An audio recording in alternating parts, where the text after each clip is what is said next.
Chapter 23. Mr. Pocket said he was glad to see me, and he hoped I was not sorry to see him. "For I really am not," he added, with his son's smile, an alarming personage. He was a young-looking man, in spite of his perplexities and his very grey hair, and his manner seemed quite natural. I use the word natural, in the sense of its being unaffected. There was something comic in his distraught way, as though it would have been downright ludicrous but for his own perception that it was very near being so. When he had talked with me a little, he said to Mrs. Pocket, with a rather anxious contraction of his eyebrows, which were black and handsome, "Belinda, I hope you have welcomed Mr. Pip." And she looked up from her book, and said, "Yes." She then smiled upon me in an absent state of mind, and asked me if I liked the taste of orange flower water? As the question had no bearing, near or remote, on any foregone or subsequent transaction, I consider it to have been thrown out, like her previous approaches, in general conversational condescension. I found out within a few hours, and may mention at once, that Mrs. Pocket was the only daughter of a certain quite accidental deceased knight, who had invented for himself a conviction that his deceased father would have been made a baronet but for somebody's determined opposition arising out of entirely personal motives, I forget whose, if I ever knew, the sovereigns, the prime ministers, the lord chancellors, the Archbishop of Canterbury's, anybody's, and had tacked himself on to the nobles of the earth in right of this quite supposititious fact. I believe he had been knighted himself for storming the English grammar at the point of the pen, in a desperate address engrossed on vellum, on the occasion of the laying of the first stone of some building or other, and for handing some royal personage either the trowel or the mortar. Be that as it may, he had directed Mrs. Pocket to be brought up from her cradle as one who in the nature of things must marry a title, and who was to be guarded from the acquisition of plebeian domestic knowledge. So successful a watch and ward had been established over the young lady by this judicious parent, that she had grown up highly ornamental, but perfectly helpless and useless. With her character thus happily formed, in the first bloom of her youth she had encountered Mr. Pocket, who was also in the first bloom of youth, and not quite decided whether to mount to the woolsack, or to roof himself in with a mitre. As his doing the one or the other was a mere question of time, he and Mrs. Pocket had taken time by the forelock, when, to judge from its length, it would seem to have wanted cutting, and had married without the knowledge of the judicious parent. The judicious parent, having nothing to bestow or withhold but his blessing, had handsomely settled that dower upon them after a short struggle, and had informed Mr. Pocket that his wife was a treasure for a prince. Mr. Pocket had invested the prince's treasure in the ways of the world ever since, and it was supposed to have brought him in but indifferent interest. Still, Mrs. Pocket was in general the object of a queer sort of respectful pity, because she had not married a title, while Mr. Pocket was the object of a queer sort of forgiving reproach, because he had never got one. Mr. Pocket took me into the house and showed me my room, which was a pleasant one, and so furnished as that I could use it with comfort for my own private sitting-room. He then knocked at the doors of two other similar rooms, and introduced me to their occupants, by name Drummle and Startop. Drummle, an old-looking young man of a heavy order of architecture, was whistling. Startop, younger in years and appearance, was reading and holding his head, as if he thought himself in danger of exploding it with too strong a charge of knowledge. Both Mr. and Mrs. Pocket had such a noticeable air of being in somebody else's hands, that I wondered who really was in possession of the house and let them live there, until I found this unknown power to be the servants. It was a smooth way of going on, perhaps, in respect of saving trouble, but it had the appearance of being expensive, for the servants felt it a duty they owed to themselves to be nice in their eating and drinking, and to keep a deal of company downstairs. They allowed a very liberal table to Mr. and Mrs. Pocket, yet it always appeared to me that by far the best part of the house to have boarded in would have been the kitchen, always supposing the boarder capable of self-defense, for, before I had been there a week, a neighboring lady with whom the family were personally unacquainted wrote in to say that she had seen Millers slapping the baby. This greatly distressed Mrs. Pocket, who burst into tears on receiving the note, and said that it was an extraordinary thing that the neighbors couldn't mind their own business. By degrees I learnt, and chiefly from Herbert, that Mr. Pocket had been educated at Harrow and at Cambridge, where he had distinguished himself, but that when he had had the happiness of marrying Mrs. Pocket very early in life, he had impaired his prospects and taken up the calling of a grinder. After grinding a number of dull blades, of whom it was remarkable that their fathers, when influential, were always going to help him to preferment, but always forgot to do it when the blades had left the grindstone, he had wearied of that poor work and had come to London.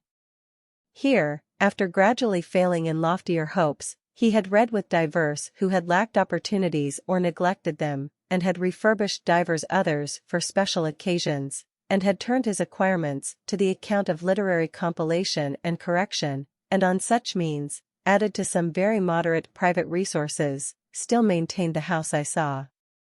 Mr. and Mrs. Pocket had a toady neighbor, a widow lady of that highly sympathetic nature that she agreed with everybody, blessed everybody, and shed smiles and tears on everybody, according to circumstances. This lady's name was Mrs. Coiler, and I had the honor of taking her down to dinner on the day of my installation. She gave me to understand on the stairs that it was a blow to dear Mrs. Pocket that dear Mr. Pocket should be under the necessity of receiving gentlemen to read with him. That did not extend to me, she told me in a gush of love and confidence. At that time, I had known her something less than 5 minutes. If they were all like me, it would be quite another thing. But dear Mrs. Pocket, said Mrs. Coiler, after her early disappointment, not that dear Mr. Pocket was to blame in that, requires so much luxury and elegance. Yes, ma'am, I said, to stop her, for I was afraid she was going to cry. And she is of so aristocratic a disposition.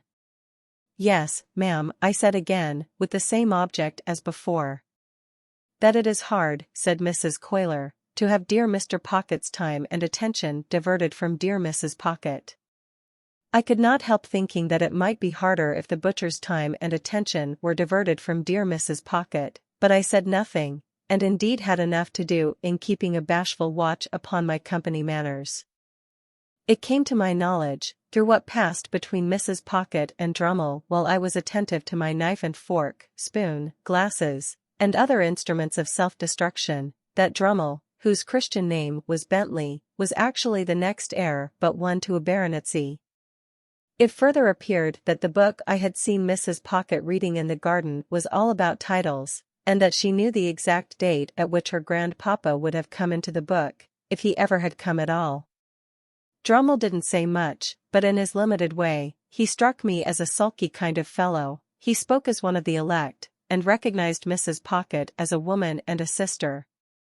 No one but themselves and Mrs. Coiler, the toady neighbor, showed any interest in this part of the conversation, and it appeared to me that it was painful to Herbert, but it promised to last a long time, when the page came in with the announcement of a domestic affliction. It was, in effect, that the cook had mislaid the beef. To my unutterable amazement, I now, for the first time, saw Mr. Pocket relieve his mind by going through a performance that struck me as very extraordinary, but which made no impression on anybody else, and with which I soon became as familiar as the rest. He laid down the carving knife and fork, being engaged in carving, at the moment, put his 2 hands into his disturbed hair, and appeared to make an extraordinary effort to lift himself up by it. When he had done this, and had not lifted himself up at all, he quietly went on with what he was about. Mrs. Coiler then changed the subject and began to flatter me. I liked it for a few moments, but she flattered me so very grossly that the pleasure was soon over.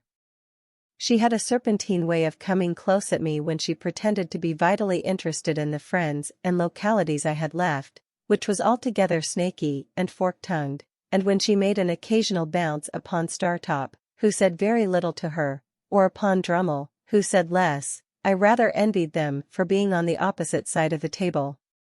After dinner, the children were introduced, and Mrs. Coiler made admiring comments on their eyes, noses, and legs, a sagacious way of improving their minds. There were 4 little girls, and 2 little boys, besides the baby who might have been either, and the baby's next successor who was as yet neither.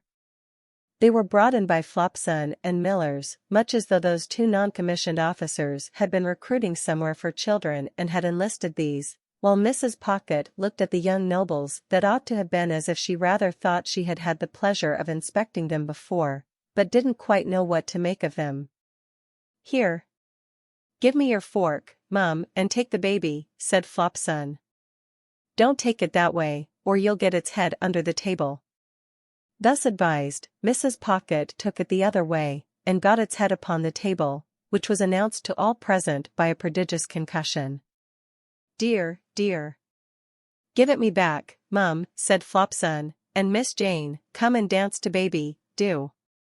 One of the little girls, a mere mite who seemed to have prematurely taken upon herself some charge of the others, stepped out of her place by me, and danced to and from the baby until it left off crying, and laughed. Then, all the children laughed, and Mr. Pocket, who in the meantime had twice endeavored to lift himself up by the hair, laughed, and we all laughed and were glad. Flopson, by dint of doubling the baby at the joints like a Dutch doll, then got it safely into Mrs. Pocket's lap, and gave it the nutcrackers to play with, at the same time recommending Mrs. Pocket to take notice that the handles of that instrument were not likely to agree with its eyes, and sharply charging Miss Jane to look after the same. Then, the two nurses left the room, and had a lively scuffle on the staircase with a dissipated page who had waited at dinner, and who had clearly lost half his buttons at the gaming table. I was made very uneasy in my mind by Mrs. Pocket's falling into a discussion with Drummle respecting 2 baronetcies, while she ate a sliced orange steeped in sugar and wine, and, forgetting all about the baby on her lap, who did most appalling things with the nutcrackers. At length little Jane, perceiving its young brains to be imperiled, softly left her place, and with many small artifices coaxed the dangerous weapon away. Mrs. Pocket, finishing her orange at about the same time, and not approving of this, said to Jane, "You naughty child, how dare you? Go and sit down this instant." "Mamma dear," lisped the little girl, "baby 'ud have put hith eyeth out." "How dare you tell me so?" retorted Mrs. Pocket. "Go and sit down in your chair this moment." Mrs. Pocket's dignity was so crushing, that I felt quite abashed, as if I myself had done something to rouse it. "Belinda," remonstrated Mr. Pocket, from the other end of the table, "how can you be so unreasonable? Jane only interfered for the protection of baby." "I will not allow anybody to interfere," said Mrs. Pocket. "I am surprised, Matthew, that you should expose me to the affront of interference." "Good God," cried Mr. Pocket, in an outbreak of desolate desperation. "Are infants to be nutcrackered into their tombs, and is nobody to save them?" "I will not be interfered with by Jane," said Mrs. Pocket, with a majestic glance at that innocent little offender. "I hope I know my poor grandpapa's position." "Jane, indeed." Mr. Pocket got his hands in his hair again, and this time really did lift himself some inches out of his chair. "Hear this," he helplessly exclaimed to the elements. "Babies are to be nutcrackered dead, for people's poor grandpapa's positions." Then he let himself down again, and became silent. We all looked awkwardly at the tablecloth while this was going on. A pause succeeded, during which the honest and irrepressible baby made a series of leaps and crows at little Jane, who appeared to me to be the only member of the family, irrespective of servants, with whom it had any decided acquaintance. "Mr. Drummle," said Mrs. Pocket, "will you ring for Flopson? Jane, you undutiful little thing, go and lie down. Now, baby darling, come with ma." The baby was the soul of honor, and protested with all its might. It doubled itself up the wrong way over Mrs. Pocket's arm, exhibited a pair of knitted shoes and dimpled ankles to the company in lieu of its soft face, and was carried out in the highest state of mutiny. And it gained its point after all, for I saw it through the window within a few minutes, being nursed by little Jane. It happened that the other 5 children were left behind at the dinner table, through Flopson's having some private engagement, and there not being anybody else's business. I thus became aware of the mutual relations between them and Mr. Pocket, which were exemplified in the following manner. Mr. Pocket, with the normal perplexity of his face heightened and his hair rumpled, looked at them for some minutes, as if he couldn't make out how they came to be boarding and lodging in that establishment, and why they hadn't been billeted by nature on somebody else. Then, in a distant missionary way he asked them certain questions, as why little Joe had that hole in his frill, who said, "Pa, Flopson was going to mend it when she had time," and how little Fanny came by that Whitlow, who said, "Pa, Millers was going to poultice it when she didn't forget." Then, he melted into parental tenderness, and gave them a shilling apiece and told them to go and play, and then as they went out, with one very strong effort to lift himself up by the hair, he dismissed the hopeless subject. In the evening there was rowing on the river. As Drummle and Startop had each a boat, I resolved to set up mine, and to cut them both out. I was pretty good at most exercises in which country boys are adepts, but as I was conscious of wanting elegance of style for the Thames, not to say for other waters, I at once engaged to place myself under the tuition of the winner of a prize wherry who plied at our stairs, and to whom I was introduced by my new allies. This practical authority confused me very much by saying I had the arm of a blacksmith. If he could have known how nearly the compliment lost him his pupil, I doubt if he would have paid it. There was a supper tray after we got home at night, and I think we should all have enjoyed ourselves, but for a rather disagreeable domestic occurrence. Mr. Pocket was in good spirits when a housemaid came in, and said, "If you please, sir, I should wish to speak to you." "Speak to your master," said Mrs. Pocket, whose dignity was roused again. "How can you think of such a thing? Go and speak to Flopson. Or speak to me, at some other time." "Begging your pardon, ma'am," returned the housemaid, "I should wish to speak at once, and to speak to master." Hereupon, Mr. Pocket went out of the room, and we made the best of ourselves until he came back. "This is a pretty thing, Belinda," said Mr. Pocket, returning with a countenance expressive of grief and despair. "Here's the cook lying insensibly drunk on the kitchen floor, with a large bundle of fresh butter made up in the cupboard ready to sell for grease." Mrs. Pocket instantly showed much amiable emotion, and said, "This is that odious Sophia's doing." "What do you mean, Belinda?" demanded Mr. Pocket. "Sophia has told you," said Mrs. Pocket. "Did I not see her with my own eyes and hear her with my own ears, come into the room just now and ask to speak to you?" "But has she not taken me downstairs, Belinda," returned Mr. Pocket, "and shown me the woman, and the bundle too?" "And do you defend her, Matthew," said Mrs. Pocket, "for making mischief?" Mr. Pocket uttered a dismal groan. "Am I, grandpapa's granddaughter, to be nothing in the house?" said Mrs. Pocket. "Besides, the cook has always been a very nice respectful woman, and said in the most natural manner when she came to look after the situation, that she felt I was born to be a duchess." There was a sofa where Mr. Pocket stood, and he dropped upon it in the attitude of the dying gladiator. Still in that attitude he said, with a hollow voice, "Good night, Mr. Pip," when I deemed it advisable to go to bed and leave him.